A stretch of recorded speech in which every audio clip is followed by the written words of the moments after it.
Donc, le but de cet atelier, c'est de parler de financement participatif et plutôt de crowdfunding.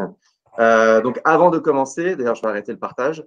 Est-ce que vous avez des projets de campagne de crowdfunding à plus ou moins court terme? Quelle est votre position par rapport à ça? Je peux commencer. Vas-y.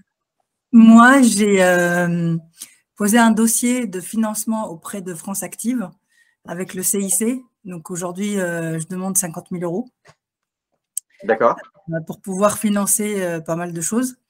Et je me suis dit, pourquoi pas plus? Ouais. Pourquoi pas, en effet, tant qu'à faire. Merci, Kauter. Est-ce que d'autres… Emmanuel? Oui, alors moi, mon modèle repose sur une foncière. Donc, j'ai le projet éventuellement de voir dans quelle mesure je peux faire du crowdfunding dans la foncière, hein, qui achète des actifs immobiliers de très long terme. Donc, il y a des gens qui… Enfin, je sais que l'ITA fait un peu ça, mais voilà, c'est un peu… Là, j'explore un peu ce qui est possible de faire là-dessus. D'accord, ok. Très bien.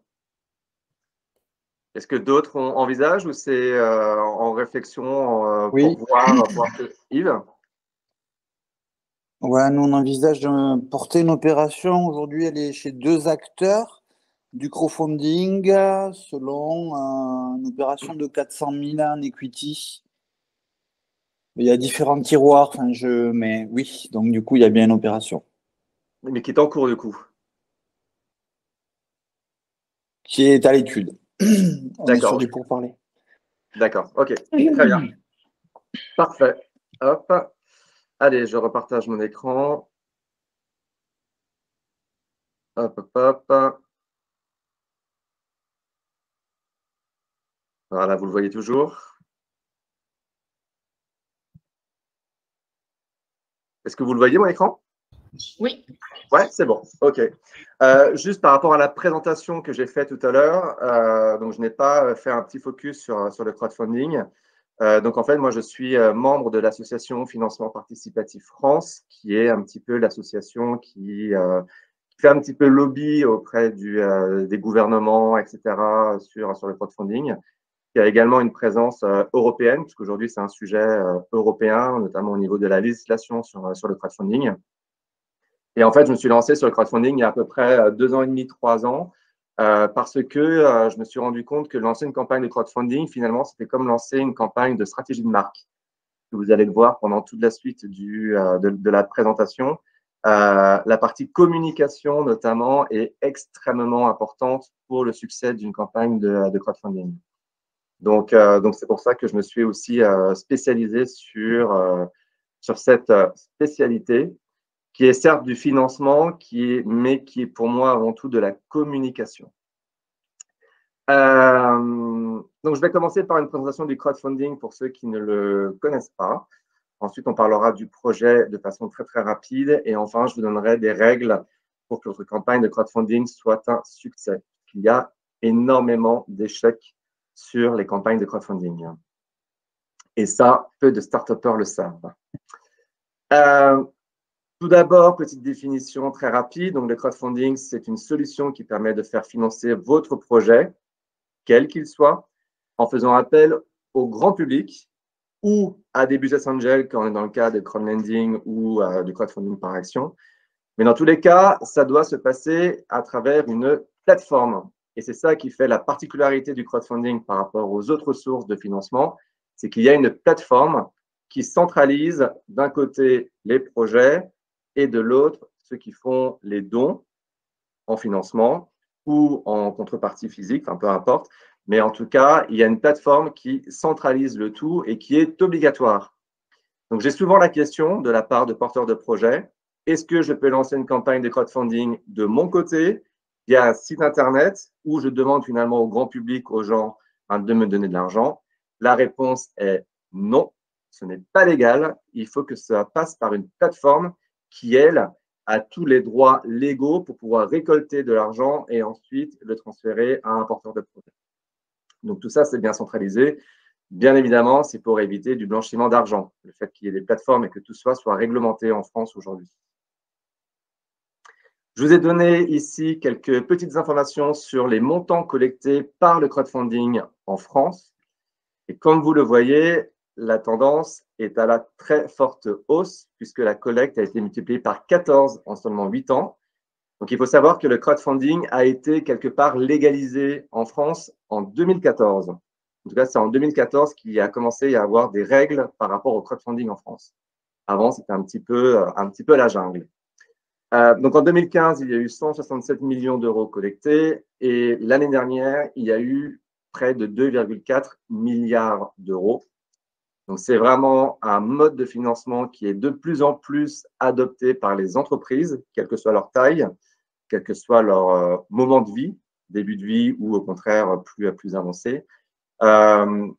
Et c'est de plus en plus le premier mode de financement des startups.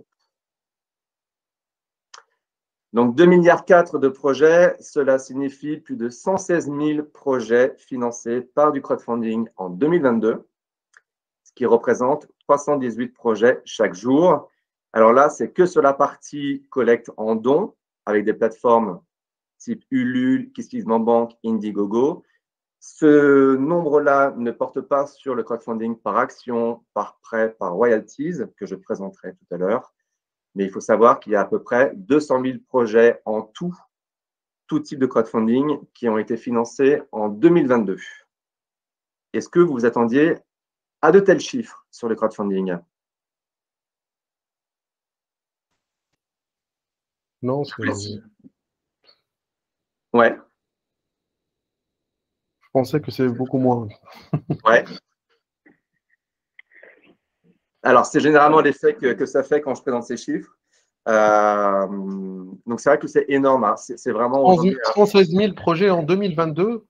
Tout à fait, uniquement par don. C'est-à-dire que si on prend en plus le crowdfunding par investissement, par prêt bancaire, enfin par prêt ou par royalties, on approche des 200 000 projets. D'accord. Donc, on est à peu près à 350 projets chaque jour qui sont lancés en crowdfunding. Après, je me permets d'évoquer une interrogation. C'est, je suppose qu'il y a un peu, comme dans tout, c'est très pyramidal. Donc, il y a quelques projets qui captent beaucoup et sur les 318, il y a quelques projets qui, au final, il y a beaucoup de projets qui captent peu, non? Alors, on va passer directement, si tu veux. Voilà. Le montant collecté, en fait, il y a différentes formes de crowdfunding. Donc, pour ceux qui ne savent pas, donc il y a le crowdfunding par don. C'est vraiment ce que l'on voit le plus, c'est à travers les plateformes Ulule, KissKissBankBank, Indiegogo, etc. Donc, par don, en gros, c'est je te donne de l'argent et en contrepartie, tu me donnes un produit ou un goodies ou quelque chose de symbolique. C'est-à-dire qu'il y a donation de quelque chose. Le crowdfunding par prêt, c'est le même système que les banques. C'est-à-dire que je te donne de l'argent, mais plutôt que de me donner une contrepartie, tu vas me rembourser comme si je te faisais un prêt avec un échéancier qui aura été défini à l'avance. Donc là, c'est remplacer le rôle d'une banque. Et il y a le crowdfunding par investissement qui lui est divisé en deux, capital et royalties. Je te donne de l'argent, en contrepartie, je prends des parts dans ta société. Ou je te donne de l'argent, en contrepartie, tu vas me reverser un pourcentage du chiffre d'affaires que tu vas générer. Bien sûr, les 2 milliards 4, du coup, si j'ai bien compris, c'est uniquement du don? Non, c'était tout confondu. C'était tout confondu sur le crowdfunding en France. Ok, d'accord. Là, ma question, c'était est-ce qu'on a une idée un peu du montant moyen, en fait Alors, c'est ici.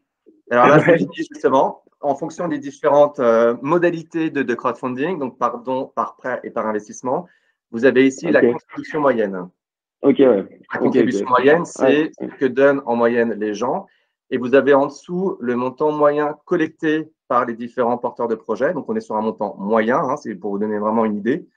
Ce qu'il en ressort, c'est que bien évidemment, les crowdfunding par prêt et par investissement, on est sur des montants qui sont beaucoup plus élevés que sur des projets type Ulule, KissKissBankBank ou Indiegogo, puisque là, on est sur du prêt bancaire, on est sur de l'investissement en capital, sur de l'investissement en royalties, etc.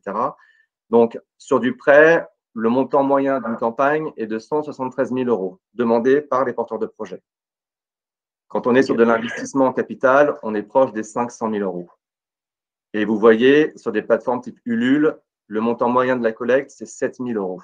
Donc, ça n'a rien à voir au niveau des montants. C'est sûr que ce sont 3 types de crowdfunding qui sont complètement différents, mais néanmoins, les processus de travail des campagnes sont exactement les mêmes. Et ça, je vous le montrerai dans la deuxième partie. C'est quoi le taux de sélection? Jonathan, est-ce que tu as une idée? Alors, j'arrive, tout doucement. Au niveau des contributions moyennes, il faut savoir que sur des plateformes type Ulule, les gens donnent en moyenne 80 euros. Alors que quand on est sur du prêt ou de l'investissement, on dépasse les milliers d'euros et ça peut même aller jusqu'à 5 000 euros sur de l'investissement en capital. Donc là, encore une fois, on est sur des contributions moyennes. Il y a des gens qui donnent beaucoup moins et il y a des gens qui vont donner beaucoup plus, notamment sur de l'investissement ou sur du prêt, où là, on retrouve quand même beaucoup de family office, de business angels et même de fonds d'investissement qui participent à des campagnes de crowdfunding à travers des plateformes. Parce que les projets sont présents, donc pour eux, ça leur donne une visibilité. Concernant les taux de succès et les taux de sélection, il faut savoir que ce n'est pas parce que vous présentez votre campagne à Ulule, KissLeadsBankBank, Lita et toutes les autres plateformes qu'elles vont être acceptées. Sur Ulule, KissLeadsBankBank, etc., sur les plateformes par don, où il y a des contributions, les plateformes rejettent pratiquement plus d'une campagne sur 2 parce qu'elles considèrent qu'elles ne seront pas successful, qu'elles ne remplissent pas certains critères, notamment en termes de viabilité, en termes de communication, en termes de marketing, en termes d'offres, en termes de désirabilité. Et sur les campagnes et sur les campagnes en crowdfunding par prêt et par investissement, ce sont près de 8 campagnes sur 10 qui sont refusées parce que les business plans ne sont pas assez préparés, les prévisionnels ne leur semblent pas corrects. En tout cas, il y a des risques pour leurs contributeurs. Bien évidemment, les gens vous donnent de l'argent. Donc, le rôle des plateformes, c'est aussi de s'assurer que le projet est un minimum viable et que les gens vont quelque part récolter ce qu'ils ont donné. Alors, il y aura toujours un risque, hein, bien évidemment, c'est le but du crowdfunding. Hein. On donne de l'argent sans forcément savoir ce que la société va devenir par la suite. Il y a toujours des risques. Mais néanmoins, le rôle de ces plateformes, c'est de minimiser ces risques en analysant les dossiers et en vérifiant qu'il y a moins de chances de faillite ou le fait que les personnes partent avec de l'argent et le dépensent pour des raisons personnelles, par exemple. Donc, ce n'est pas parce que vous allez présenter votre campagne, en tout cas votre projet, à Ulule, KissLeadsBankBank, Mimosa, etc., que ça va être accepté. Ensuite, il y a les taux de succès. Donc, les taux de succès, c'est le fait que la campagne atteigne l'objectif qu'elle s'est fixé.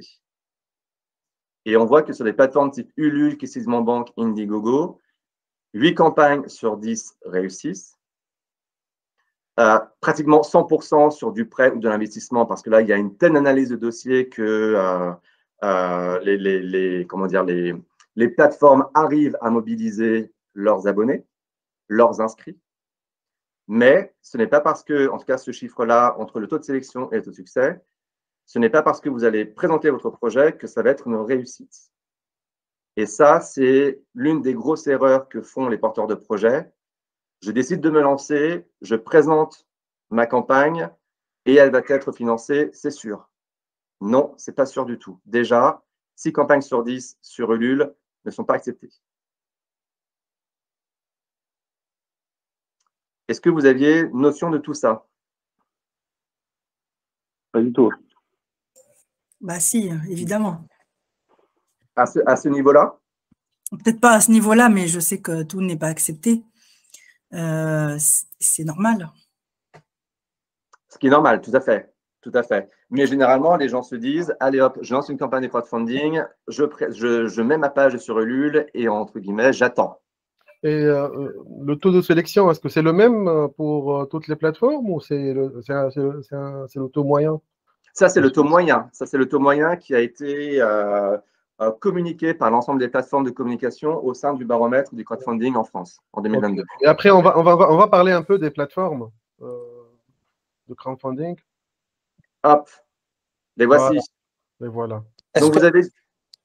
vous avez deux types de plateformes. Vous avez des plateformes généralistes, des plateformes thématiques. Les plateformes généralistes vont accepter tout type de projet. Donc, elles sont générales. D'accord? Les plateformes thématiques, elles, ne vont se focuser que sur des thématiques de projet, type l'agriculture, le vin, le développement durable, de l'immobilier. Il y a énormément de plateformes qui sont spécialisées sur l'immobilier aujourd'hui en France. Et vous avez des plateformes géographiques par région, par pays, qui, elles, donc, ne vont accepter que des plateformes dont les porteurs de projets sont localisés dans telle ou telle région. Les plateformes généralistes, c'est super bien, ça accepte tous les projets. En revanche, il y a énormément de projets, justement.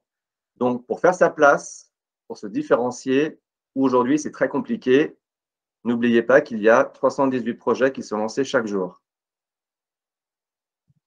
Les plateformes thématiques, c'est très, très bien parce qu'elles sont spécialisées. Donc, les personnes qui sont présentes sur ces plateformes-là, les abonnés, les inscrits à la newsletter, sont en affinité très, très forte avec la thématique. Généralement, ils partagent les mêmes valeurs, ils partagent les mêmes envies, ils partagent les mêmes rêves, etc. Il y a beaucoup moins de projets, donc du coup, la visibilité pour vous, elle sera meilleure. En revanche, il y a beaucoup moins de personnes inscrites à ces plateformes que sur les plateformes généralistes. Donc, ça veut dire qu'il va falloir énormément de les gens. Oui. Vous allez nous envoyer les slides? Alors, c'est enregistré. Donc, vous aurez de toute manière vous aurez la vidéo après. Très bien, merci. Donc, voilà. Donc, sur cette plateforme thématique, il y a très, très peu de personnes. Mais néanmoins, il va falloir énormément les mobiliser pour qu'ils participent à vos campagnes. Parce que, forcément, il y a moins de personnes. Donc, il faut qu'elles réagissent très, très rapidement à votre campagne en donnant de l'argent. Donc, d'un côté, les plateformes généralistes, c'est très, très bien parce que vous pouvez mettre votre campagne, quelle que soit la thématique. Il y a énormément de monde, mais le but, c'est de se différencier. Et sur les plateformes thématiques, le but, c'est au contraire d'engager les gens.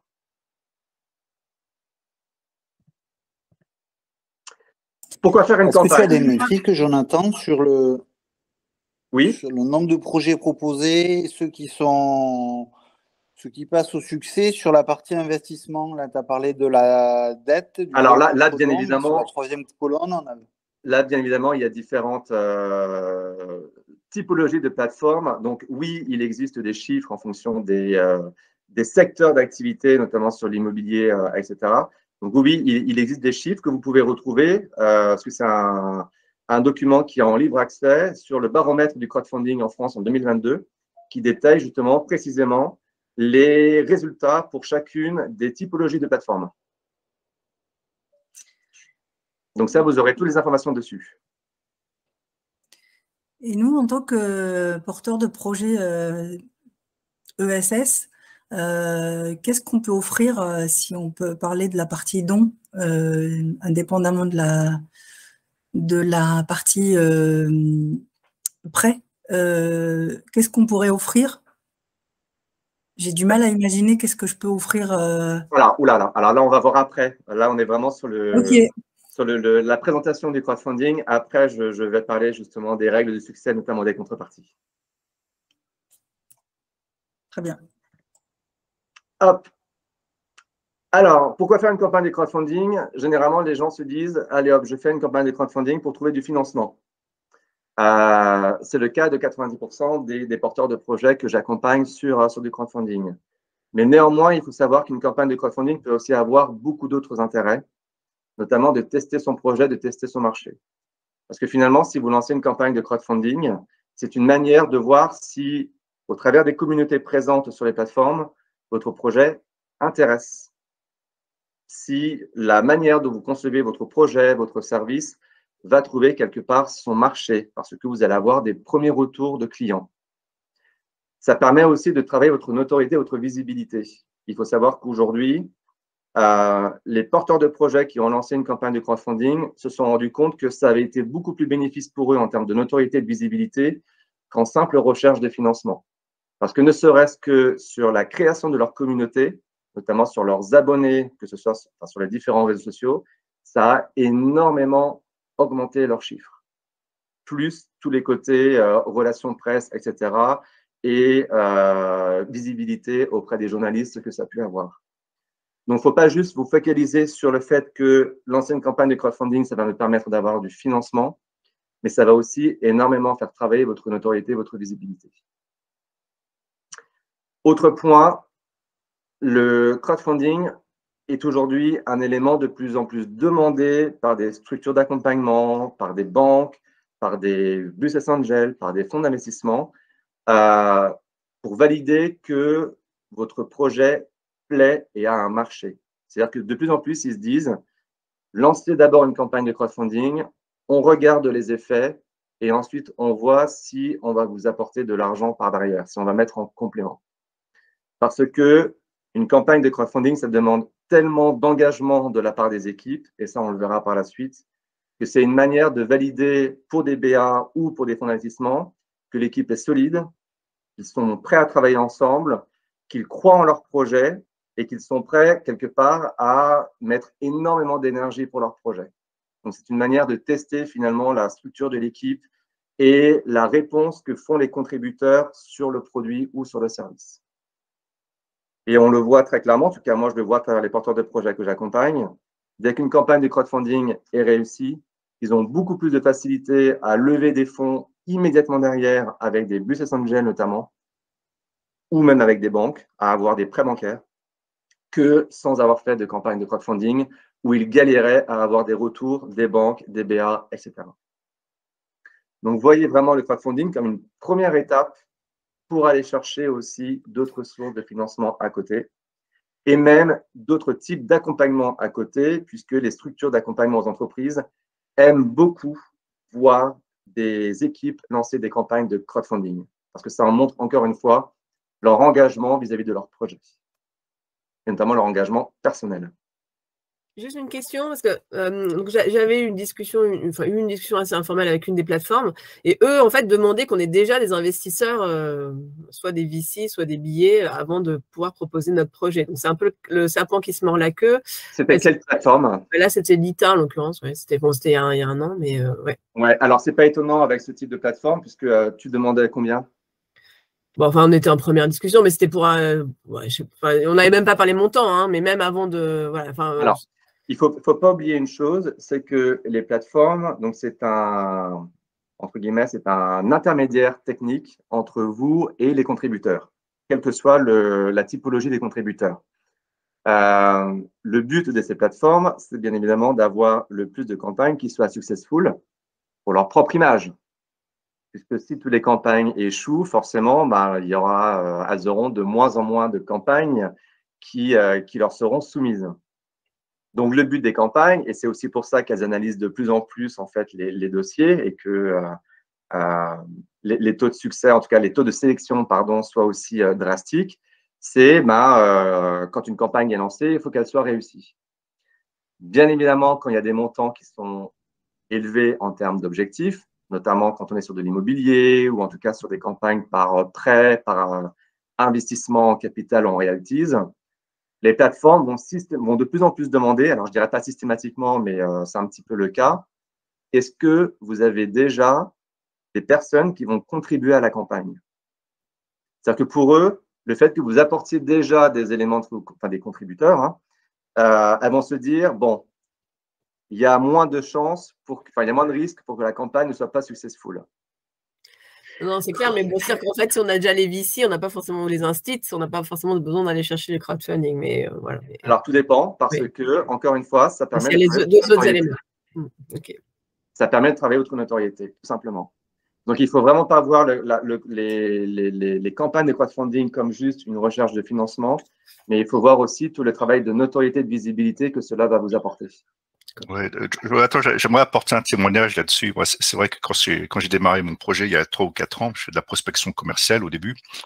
Et en fait, l'élément qui a vraiment permis de démarrer le projet et de l'accélérer, c'est quand j'ai commencé à avoir de la visibilité dans la presse spécialisée, soit à travers des articles ou des magazines. Donc, pour moi, ça a été extrêmement rentable d'inviter 1 ou 2 journalistes à prendre un café et de leur parler de mon projet, parce que ça a déclenché des ventes derrière. Et après, il y a un effet boule de neige. Donc, moi, je travaille principalement dans le milieu de l'automobile et de la mobilité.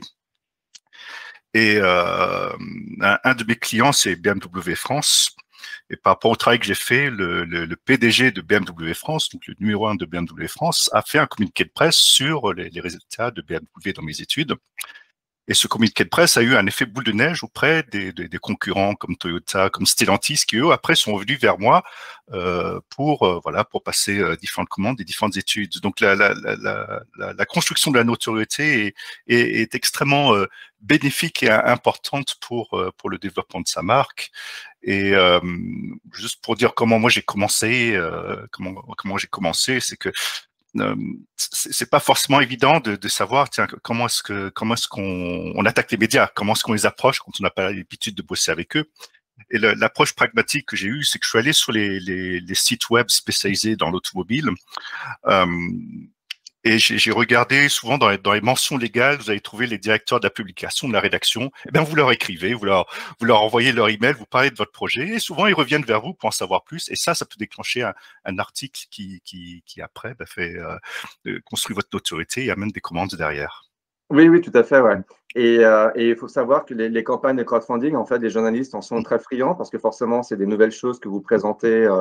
Quelque part, il y a toujours une petite part d'innovation, quelle que soit l'innovation qui est mise en avant.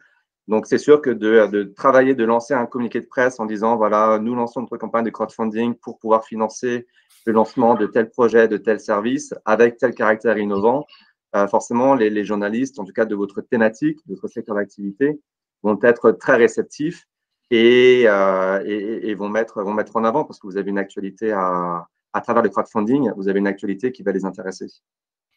Donc c'est pour ça que le crowdfunding aujourd'hui, c'est aussi une excellente manière de commencer sa stratégie RP parce que vous avez une actualité, une forte actualité à mettre en avant, qui est soit le lancement de votre campagne de crowdfunding, soit le succès de votre campagne de crowdfunding. Et communiquer sur un succès, c'est une très forte valeur ajoutée pour des journalistes. Hop. Le crowdfunding, vous pouvez l'utiliser quel que soit le stade de vie de votre entreprise. Donc là, vous êtes au tout début aujourd'hui, mais il faut savoir que ce n'est pas parce que vous avez fait une campagne de crowdfunding au lancement que vous ne pourrez pas en faire d'autres par la suite. Si on revient ici, vous pourrez faire autant de campagnes de crowdfunding que vous lancerez de nouveaux projets, que vous lancerez de nouveaux services, que vous lancerez de nouveaux produits, que vous auriez envie de travailler votre visibilité à un moment donné, que vous seriez en manque de trésorerie. Ça s'est beaucoup vu pendant la phase Covid. Il y a beaucoup de sociétés qui manquaient de trésorerie, qui ont fait appel à du crowdfunding pour aller chercher un petit peu de bouffe et d'oxygène. Et ça a marché. Donc, quel que soit le stade de vie de votre entreprise, quelle que soit la santé financière de votre entreprise, vous pouvez faire appel à du crowdfunding. D'accord? Donc, ce n'est pas qu'au début. Donc, déjà, le premier point, c'est calculer la faisabilité de votre projet. Est-ce que oui ou non, j'ai des chances de réussir ma campagne de crowdfunding? Quel est mon besoin en financement minimal? D'accord? Ne partez pas sur des besoins trop importants si vous avez déjà, avec une première partie, vous avez la capacité de vous lancer. Donc déjà, votre besoin en financement minimal. Je peux juste me permettre une petite question justement sur le financement minimal, mettre en gros un objectif assez bas, on va dire. Ouais. Une fois qu'on l'a atteint, est-ce que la campagne, elle se poursuit et on peut quand même aller au-delà ou pas? Ouais, ok. Ah, bien sûr. On met une durée en fait. Ouais, ok. En fait, vous mettez au lancement de votre campagne, vous mettez une date de fin. Ok, ouais. Okay. Donc, tant que la date de fin n'est pas atteinte, la campagne, elle se poursuit. Et au contraire, c'est le but, c'est d'aller chercher encore plus de contributeurs et de dépasser votre objectif initial. Okay. Le but, c'est… Oui. La période maximum, est-ce qu'il y a une période où cela dépend de la plateforme? La durée moyenne, c'est 40 jours. D'accord. Okay. Après, au-delà des 40 jours, c'est quand même long parce que demander pendant plus d'1 mois et demi de l'argent rabâché sans cesse auprès de ces communautés, etc., au bout d'un moment, il y a risque aussi de fatigue, de lassitude de la part des communautés. Et même pour vous, je peux vraiment vous dire que1 mois et demi de campagne de crowdfunding, c'est épuisant. D'accord. C'est épuisant. Donc, il faut le prendre en compte. C'est-à-dire qu'il faut que ce soit aussi à une période d'activité où vous avez la capacité d'avoir du temps pour répondre aux messages, pour faire des vidéos, pour faire des stories, pour engager des journalistes. Enfin, voilà, c'est un travail. Donc, il faut avoir du temps disponible pour le faire. Ou que quelqu'un dans votre équipe soit limite à 100% dessus. C'est clair. Établissez bien un planning aussi de toutes les actions que vous allez faire, notamment sur la phase préparatoire. Hein. Est-ce que notre communication, elle est bien? Est-ce que notre plateforme de marque, elle est claire? Est-ce qu'on a suffisamment de vidéos? On a suffisamment de photos? Est-ce que notre communiqué de presse, notre dossier de presse, tout ça sont prêts? Est-ce qu'on a un listing des journalistes? Est-ce qu'on a un listing des influenceurs, B2C ou B2B, quelle que soit la typologie de l'influenceur? Voilà, tous ces éléments-là sont à travailler en amont. C'est pour ça que je vous disais qu'entre 2 à 6 mois est nécessaire, parce qu'il y a quand même pas mal de choses préparatoires à mettre en place. Est-ce que notre BP est fait? Est-ce que notre plan de financement est fait? Notre plan de trésorerie est fait? Enfin voilà, nos prévisionnels. Est-ce que tout ça sont prêts pour des campagnes en crowdfunding par prêt ou par capital ou par investissement?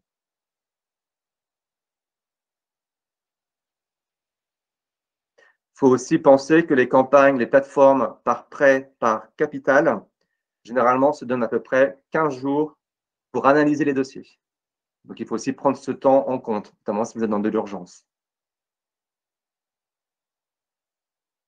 Est-ce qu'il faut éviter des dates type, je ne sais pas moi, l'été, etc. Est-ce qu'il y a une saisonnalité un peu?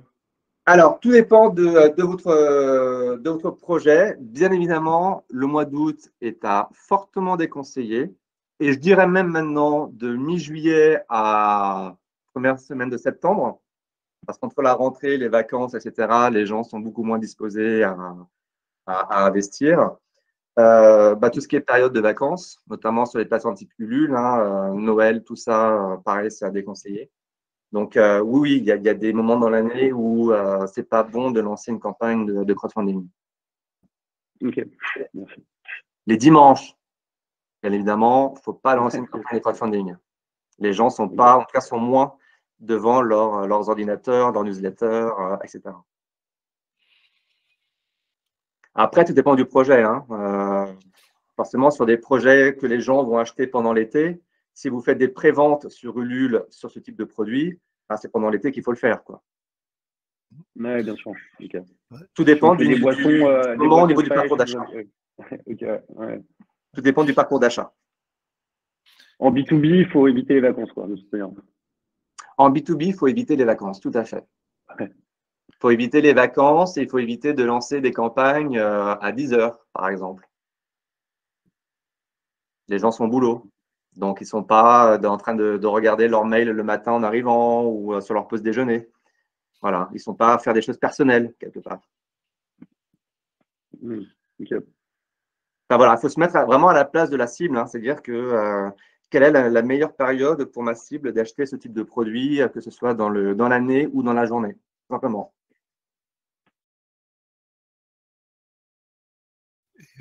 Jonathan, à quelle hauteur est-ce que les plateformes se rémunèrent sur la campagne? Et j'ai une deuxième question. Comment est-ce qu'on travaille avec Jonathan Ravalet Consulting et comment il se rémunère? Alors, pour les plateformes, c'est très, très variable. C'est-à-dire que sur des plateformes type Pardon, on est en moyenne sur du 8% qui sont pris sur l'objectif. Les 8% prennent à la fois en compte la rémunération de la plateforme et les frais bancaires. Puisqu'encore une fois, ils mettent à disposition un outil de paiement pour les contributeurs. Donc, ils se rémunèrent aussi sur cette partie transactionnelle. Donc, il faut compter à peu près 8%, plus la TVA si vous êtes sujet à la TVA. D'accord. Et toute vente, en tout cas, toute donation faite sur Ulule, KissBankBank, là sur les plateformes Pardon, c'est considéré comme si c'était de la vente.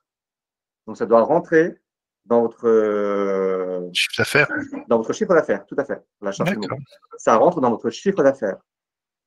Donc, forcément, ça a aussi un impact sur le reste de votre activité. D'accord. Sur tout ce qui est plateforme par prêt ou par investissement, là, c'est très, très variable en fonction des plateformes. Pour le coup, ils prennent majoritairement des frais d'entrée qui s'élèvent à peu près en moyenne entre 1 000 à 3 000 euros. Ces frais d'entrée, en fait, sont justifiés par le fait qu'ils mettent sur votre dossier une personne, voire 2 personnes qui vont analyser le dossier et notamment qui vont voir la viabilité de votre projet. Alors, ça peut être intéressant parce que certaines plateformes font des retours aux porteurs de projet. Attention, là, ce n'est pas très positif. Voilà, ils peuvent quelque part comme une structure d'accompagnement. Donc, ça peut être, voilà. Mais il faut savoir qu'ils se rémunèrent sur l'analyse de votre dossier. C'est les droits d'entrée, tout simplement. Et ensuite, ils vont prendre un pourcentage, et là, c'est très, très variable en fonction de la plateforme. Ils vont prendre un pourcentage sur le montant levé. D'accord. Et si l'objectif n'est pas atteint, en cas d'échec, donc les donateurs sont remboursés et alors, sur ces plateformes-là, ils mettent un minimum d'objectifs et un maximum généralement, notamment sur du capital, pour pas que justement le capital soit trop dilué si jamais ça explose. Donc, il y a quand même un minimum et un maximum qui sont déterminés. Ce que font ces plateformes, c'est que généralement, elles, de façon off, elles envoient la campagne à quelques contributeurs qu'elles ont un petit peu analysé. Ils leur demandent, est-ce que vous seriez prêt à investir pour ce type de projet? Oui ou non? S'il y a un certain pourcentage de oui qui arrive, ils vont lancer la campagne. Si leur contributeur dit non, ça ne nous intéresse pas, dans ce cas-là, ce sera une raison de non-sélection de votre campagne. Parce qu'ils estimeront qu'ils n'ont pas les bons contributeurs pour soutenir votre projet. Alors ça, c'est les bonnes plateformes qui le font. Après, aujourd'hui, il faut savoir qu'il existe plus de 160 plateformes de crowdfunding en France. Tout le monde ne le fait pas. Voilà. Donc, il faut aussi choisir les plateformes qui ont une bonne réputation, parce que qui dit bonne réputation, dit derrière des contributeurs qui soient qualitatifs aussi. D'accord. Juste la question, est-ce qu'ils vont quand même prendre les 8%, même si l'objectif n'est pas atteint? Sur Ulule? Tu parles sur Ulule? Par exemple, oui. Non. Tu perds tout. Donc, ils ne se rémunèrent pas. Comme tu n'auras rien du tout, en fait, ils ne vont pas prendre de pourcentage. Et ils sont payés quelque part, non? Est-ce qu'on va les payer est-ce que cette plateforme sera payée?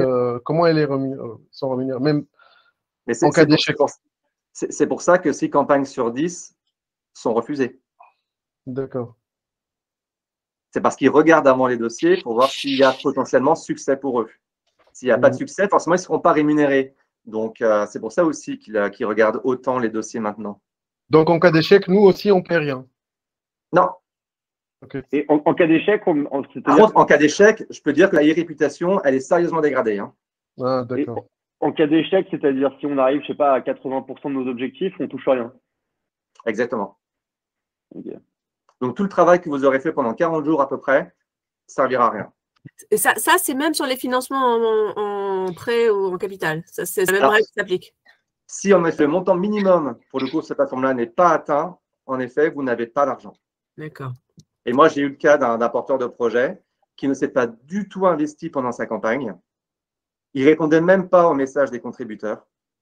Il les remerciait même pas. Donc, il n'a pas atteint l'objectif parce que du coup, il n'y a pas eu de dynamisme, d'engagement sur sa campagne. Elle a tout perdu. Il y avait 25 000 euros. Elle demandait 40 en minimum. Ben, les 25 000, elle les a perdus. Le problème, c'est que sa campagne, elle reste en ligne. Donc là, elle est en train de demander du coup d'autres sources de financement. Elle est en train de chercher d'autres modes de financement. Ben, forcément, la première chose qu'ils voient quand ils analysent un peu le dossier, c'est cette campagne-là. Et elle a les freins. Ben, écoutez, vous n'avez pas réussi sur telle plateforme. Pourquoi je vous donnerais de l'argent, en fait? Donc, c'est pour ça que la phase préparatoire, elle est très, très importante, parce qu'il faut vraiment vous donner toutes les chances de votre côté pour la réussir. Voilà. Oui, et puis, tu n'as aucun intérêt de mettre des objectifs élevés, surtout. Tu n'as vraiment aucun intérêt de mettre des objectifs élevés. Bah, encore après, tout dépend aussi de votre besoin. C'est-à-dire que si vous avez besoin quand même d'un certain minimum pour pouvoir ne serait-ce que lancer un prototype ou pour investir un minimum dans de l'immobilier, par exemple, forcément, vous allez avoir des objectifs qui peuvent être élevés quand même. Oui, mais est-ce qu'il y a je ne sais pas comment se comportent après les contributeurs sur la plateforme, mais est-ce qu'une fois que après, ça doit dépendre si c'est à titre de don, je pense, ou à titre avec contrepartie. Mais si il y a du contrepartie en face, je pense que ça n'empêche pas les gens de continuer à investir. Si on peut aller au-delà à chaque fois de l'objectif et finalement continuer à… En fait, le but, notamment sur Ulule, c'est de définir en effet un objectif qui soit relativement faible et de mettre différents paliers. Objectif 1, ça va nous servir à ça. Objectif 2, palier 2, ça va nous servir à ça en plus. Objectif 3, donc s'il vous plaît, faites-nous passer à l'objectif 2, à l'objectif 3, à l'objectif 4. C'est-à-dire que là, on est dans une dynamique avec les communautés quelque part. Ouais, ok. Donc ça, c'est tout bénéfice en termes de communication en fait. Grâce à vous, merci, on a atteint le 2e objectif. Allez, on va sur le 3e maintenant. Ouais, ok. Donc, parlez autour de vous, parlez à vos amis. Vous avez donné 50 €, demandez à vos amis s'ils ne peuvent pas donner 20 €. Allez-y. Enfin, voilà. C'est en ça que c'est crevant une campagne de crowdfunding. Parce que c'est sans cesse demander de l'argent, en fait. On peut mettre à jour sa campagne pendant qu'elle tourne? C'est-à-dire, on peut… ouais. C'est fortement recommandé. Ok. Donc, des nouvelles vidéos. Merci. Grâce à vous, nous avons atteint le premier objectif. Merci, grâce à vous, nous sommes à 50% de l'objectif. Allez, aidez-nous, soutenez-nous. Donc, oui. Tout à fait. Ok. Très clair. Alors, ça vous a… Comment, du coup, vous sentez par rapport à cet atelier? Non, c'est intéressant. Moi, je trouve… alors, je me permets de prendre la parole. Je pense que le frein que j'y verrais, moi, en tout cas à mon stade, c'est le côté personal branding. Moi, c'est un truc sur lequel je suis pas du tout à l'aise. Et puis pour le moment, c'est pas dans mes… mais c'est vrai que d'avoir un peu en tête cette possibilité-là, c'est vrai que c'est intéressant. Et moi, je travaille dans l'innovation, donc forcément, en plus le côté, on va dire, propriété intellectuelle qu'on peut pas forcément protéger avec des petits budgets de démarrage, etc. C'est aussi un frein. Mais sinon, c'était trop intéressant. Hein. Alors après, au niveau du personal branding, il n'est pas non plus demandé de vous montrer tous les jours à travers une vidéo. Hein. C'est vraiment du personal branding pur et simple. Vous vous montrez de temps en temps pour qu'on voit quand même qui vous êtes, mais surtout vous interagissez, vous commentez votre actualité par rapport à votre secteur d'activité, vous interagissez avec d'autres acteurs, c'est de montrer que vous êtes légitime. Ça, c'est hyper important. En fait, oui, c'est pas raconter sa vie sur LinkedIn avec une leçon de vie. Mais entre nous, LinkedIn, en ce moment, ça devient du grand n'importe quoi. C'est-à-dire qu'on a l'impression d'être sur Facebook à certains moments. Il faut vraiment recentrez-vous sur ce que vous apportez vous en tant que porteur de projet. C'est-à-dire pourquoi vous le faites à titre personnel déjà. Parce qu'il faut aussi, il y a quand même un côté storytelling qui est très très important. D'où vous est venu votre projet, votre idée. Parce que là, on est dans de l'émotionnel et c'est bête, mais l'émotionnel attire l'argent. Donc, il faut être aussi dans cette partie émotionnelle, mais surtout, il faut montrer que vous avez les connaissances, les compétences, la capacité à mener à bien votre projet. Donc, donnez votre avis, parlez du sujet. Et encore une fois, on n'est pas dans du personnel, vie personnelle. Personal branding, c'est comment moi je me mets en avant par rapport à mon écosystème professionnel. C'est ça, en fait, qui est demandé. Hein. Oui, on ne nous demande pas de communiquer à terre entière, quoi. Non, pas du tout. Ouais. Du tout. Non. Non, mais LinkedIn, en ce moment, ça devient un petit peu… Enfin, moi, ça m'épuise, LinkedIn, en ce moment. Je suis en train de me désabonner de plein de comptes, là, parce que ça devient vraiment trop… on est les meilleurs, on est le ninja, on va lancer une boîte, on va faire 100 000 € en 2 mois. J'ai encore vu ça hier.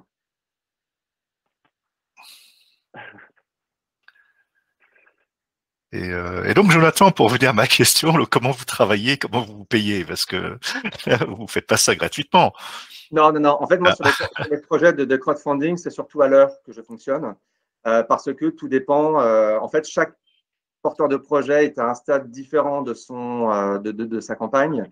Donc, généralement, c'est à l'heure où je fais des forfaits sur du 10 heures, sur du 5 heures, voilà. Et généralement, je donne un plan d'action parce que faut pas non, parce que vous demandez de l'argent, donc vous n'avez pas forcément de trésorerie pour pouvoir payer des consultants ou des choses comme ça. Donc généralement, je donne un plan d'action, vous faites et je vous challenge sur le plan d'action, sur vos réalisations. C'est le fonctionnement que j'ai dans les incubateurs en général.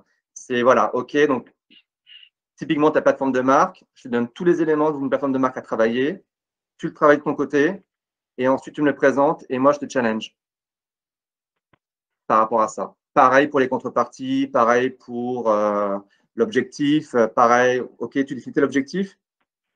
Pourquoi cet objectif-là? Qu'est-ce qui justifie dans ton plan de financement que tu as besoin de ça en fait? Et qu'on ne peut pas descendre un petit peu pour justement avoir une stratégie de communication où on va atteindre plus facilement ton objectif et du coup, tu vas pouvoir communiquer sur du 150% d'atteinte d'objectif, 200% d'atteinte d'objectif, 300% d'atteinte d'objectif. Et c'est ça qui va intéresser les fonds d'investissement, les BA, les journalistes. Donc voilà, moi c'est à l'heure. Il n'y a pas vous ne rémunérez pas sur le montant en cas de succès du Non. L'heure, elle est à combien? À 80. Non, je ne me rémunère pas sur le j'aurais pu, pour certains projets, j'aurais pu, mais non, c'est pas le but en fait. Ouais, tous ces projets qui arrivent à 95% et qui s'arrêtent là, alors.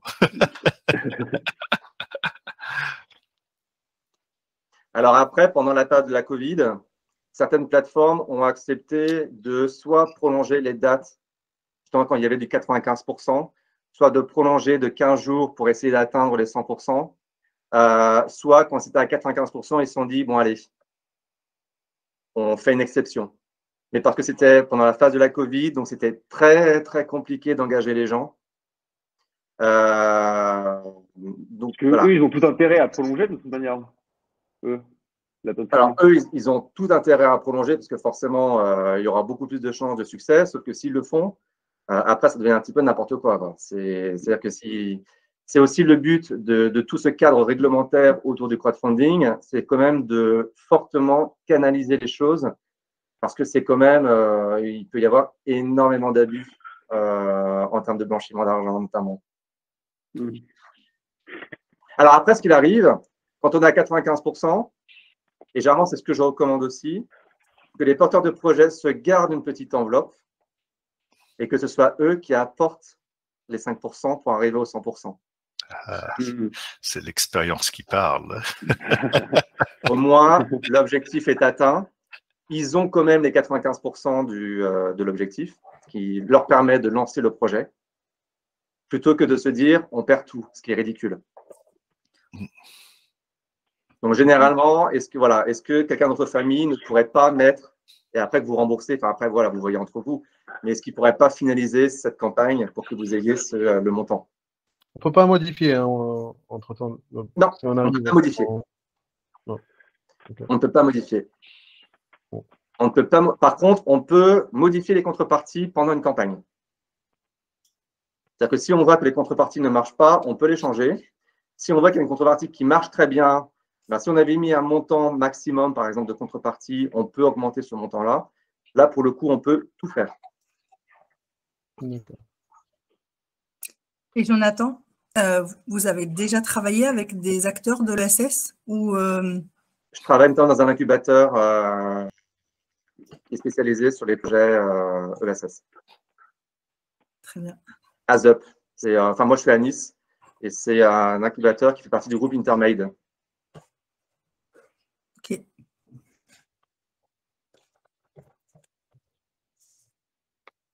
Est-ce que vous avez d'autres questions?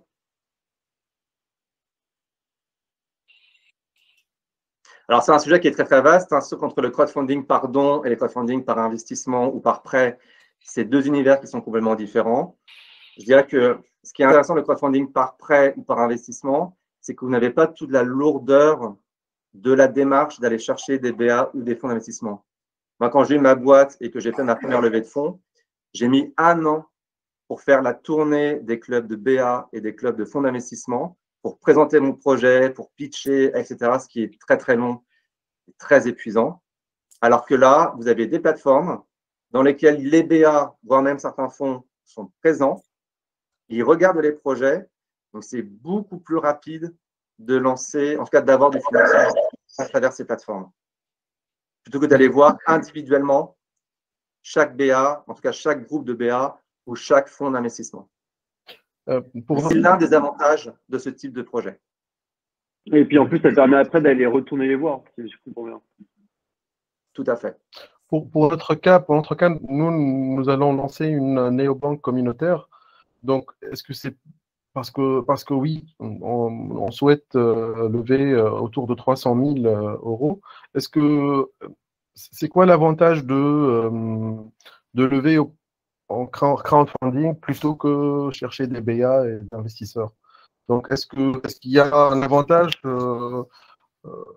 parce que je n'ai pas très bien identifié l'avantage par rapport à d'autres investisseurs.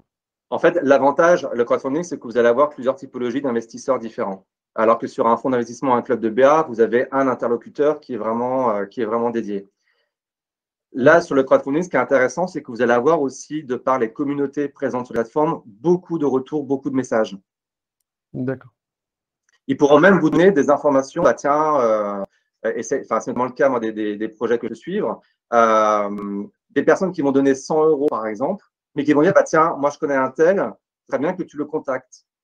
Donc, il y a aussi tout ce côté un petit peu réseau qui se fait à travers les plateformes de crowdfunding, qui est quand même très important, qui peut être aussi très porteur, parce qu'il suffit qu'il y ait un bon contact et tout de suite, ça peut aussi grandement faciliter les choses. Sinon, rien ne nous empêche de seulement, par exemple, allouer un certain montant pour le crowdfunding et l'autre pour d'autres investisseurs.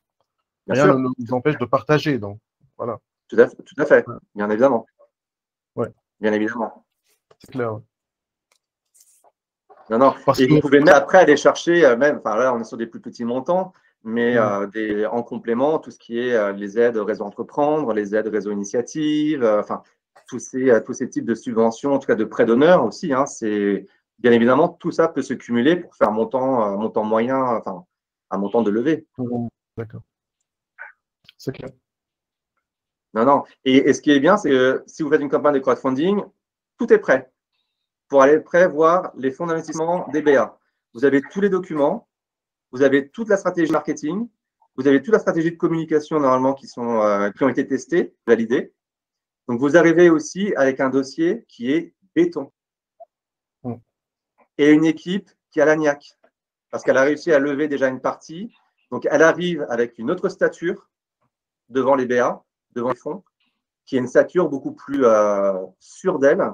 Et ça, forcément, ça attire les investisseurs. Ouais. D'accord. Bon. Pour moi, c'est vraiment très intéressant et tout est vraiment parce que nous sommes une fintech communautaire et vraiment, je trouve que c'est très intéressant d'aller vers cette communauté et d'appliquer notre projet. Ce qui est d'autant plus facile, en effet, que dès qu'on est sur des profils communautaires, c'est que très concrètement, on sait où on peut aller les toucher, on sait où on peut aller les solliciter pour leur demander de l'argent. Donc, c'est en ça que le travail de la cible est très importante. Où est notre cible? Où est-ce qu'on peut aller la préparer en amont du lancement de la campagne pour les impliquer dans notre projet et à leur demander de l'argent plus tard? Mohamed, je suis cliente. Bienvenue. Je suis cliente de… Tu donnes combien alors? Comment? Tu donnes combien pour lancer sa néobanque?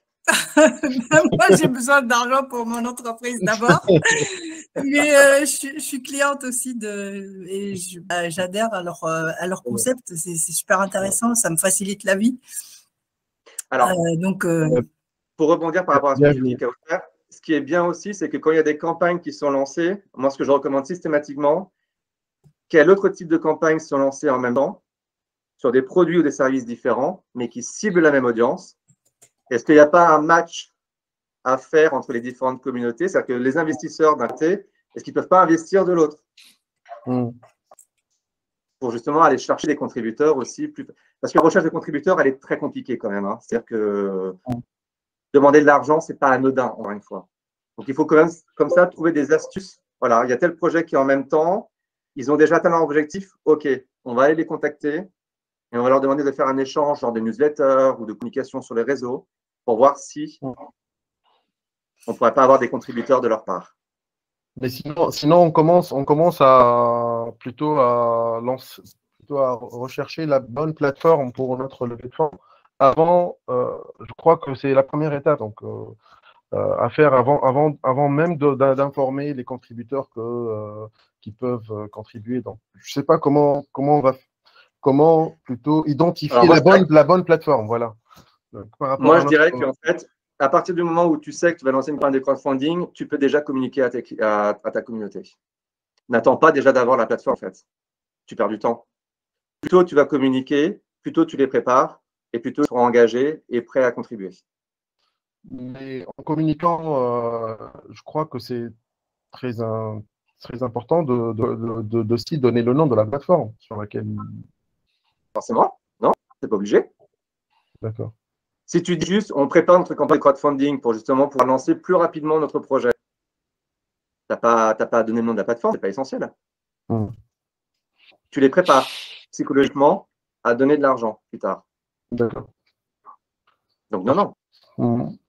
Non, ça tu peux le faire en parallèle, mais c'est pas parce que avoir sa plateforme n'est pas un prérequis pour pouvoir communiquer sur sa campagne de crowdfunding, pas du tout. Tout comme d'avoir défini le montant, c'est pas un prérequis. Mais ne serait-ce que de préparer les gens, déjà, plus tôt tu le fais, et mieux ils seront disposés à donner de l'argent. Ouais. C'est très clair.